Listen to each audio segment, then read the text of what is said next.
Hey everybody, it's Jerry Serber. I'm going to be teaching you guys today about our awards program. So let's get started. We're going to go over here and click on this icon. Don't get it confused with accounting. But we're going to go ahead and click, double click.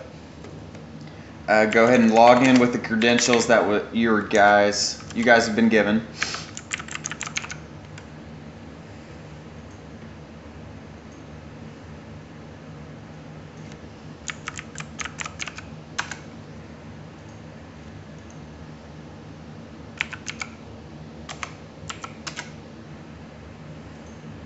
Alrighty, logged in. So the first area that I want to show you guys up here at the top is what we call the prospects and customers. We're just going to be learning three today.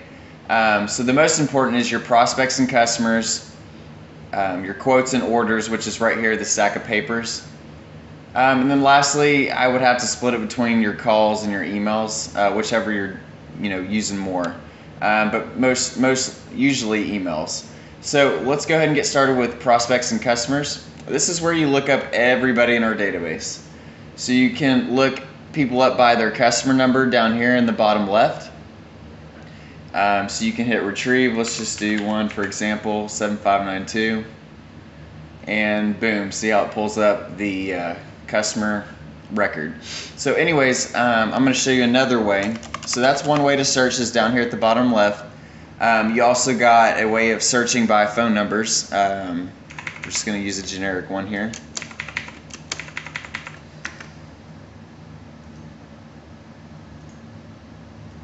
I'm sorry, you're probably going to have to put dashes in between.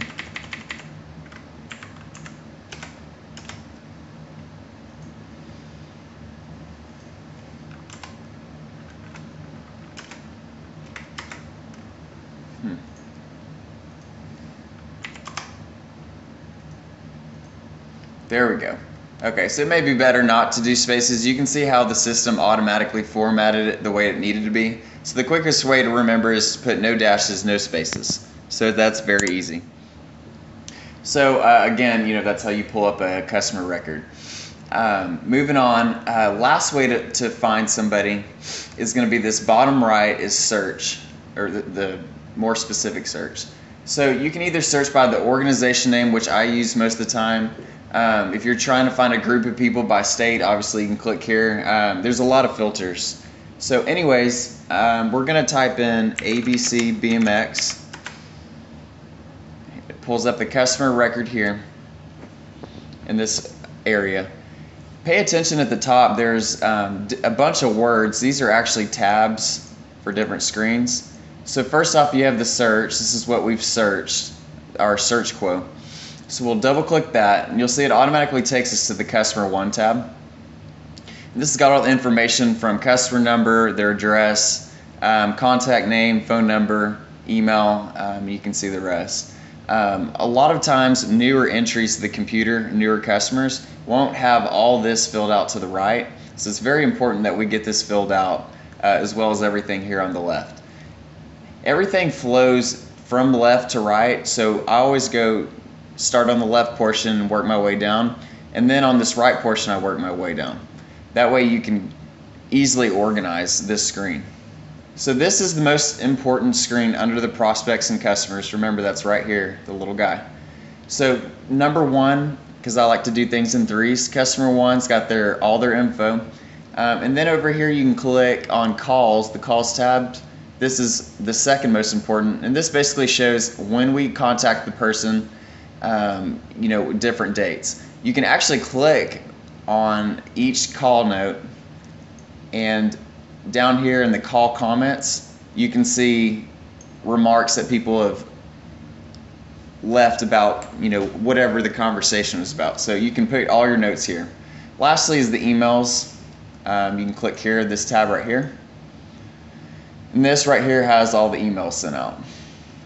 So going back to the customer one tab, I want to show you one more option. You can actually access the customer's orders right here at the top, and we'll get into detail about this screen in a little bit. Or you can schedule a new call. You'll go ahead and hit save. Unless you want to schedule it in the future, then you can click schedule the call in the next 30 minutes. 1 hour, etc., and it'll show it right here. So anyways, we're going to hit save. And right here's where you're going to hit your call, start call. This isn't going to dial the number on the phone, but this will start it so it logs it in our database.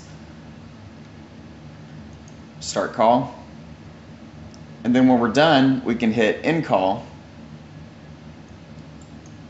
And we can either select if the customer, if we left a message, if there's no answer, and up here at the top, if you talk to the customer, usually we'll mark it down as stage 1 profile. That's if you're getting more new information about the client. If it's just a follow-up call, you can put stage 1 profile. It's no big deal. If you're quoting the customer, you can click two-stage quote, and then also 3-stage close if you're closing the order. So we're just going to hit no answer.